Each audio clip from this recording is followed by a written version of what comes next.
hari uburyo nayo atayibaniye neza. Gusa abo M23 ishinjwa kwica nka Peter Cirumwami ni abagiye bazira amasasu. Hari ibyo bita quiet elimination rero byagiye bivugwa cyane muri Congo. Njye mu mboni zanjye mbona uyu musirikare yarishwe. Nagiye mbona muri Congo umuntu batekereza kwikiza bashaka kumudeployinga ahantu ndashobora kwicwa na AFC M23.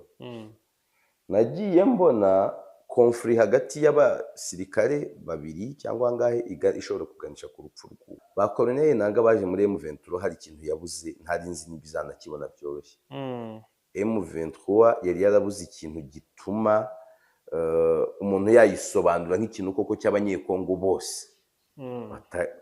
Kuko nureba abantu bivumbuye kuri Laurent Desire Kabila, majorité ni bamwe bavuga ikinyarwanda. Bari bamufashije kugera ku butegetsi b'abanyekongo.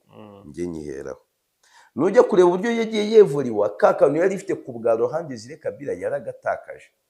Ako kantu kagaruwe na ba Colonel Nanga. Bya bindi njya nkubwira ngo buri mutegetsi abe mubabe mwiza, hagira abakamira, hagira n'abanyaga. Buri mutegetsi afite abamusingiza banamusenga, afite abamuvuma banamuvunira umuheto. Ahubwo ibyago Tshisekedi afite nuko bamwe mu bo Kabila yanyaze babona Tshisekedi nk'ikigwari kurusha Kabila. Tshisekedi yahanganaga n'imbaraga zitahangana na buri muperezida. None nkubwize n'ukuri, hano mu karere harimo abaperezida iyo baba ari bo bari guhangana na Tshisekedi, nako bari guhangana n'imbaraga Tshisekedi ahangana nazo, baba baraguye. Mu byago Kongo yagize harimo kuyoborwa na Mobutu, harimo kuyoborwa na Kabila, harimo no kuyoborwa na Tshisekedi.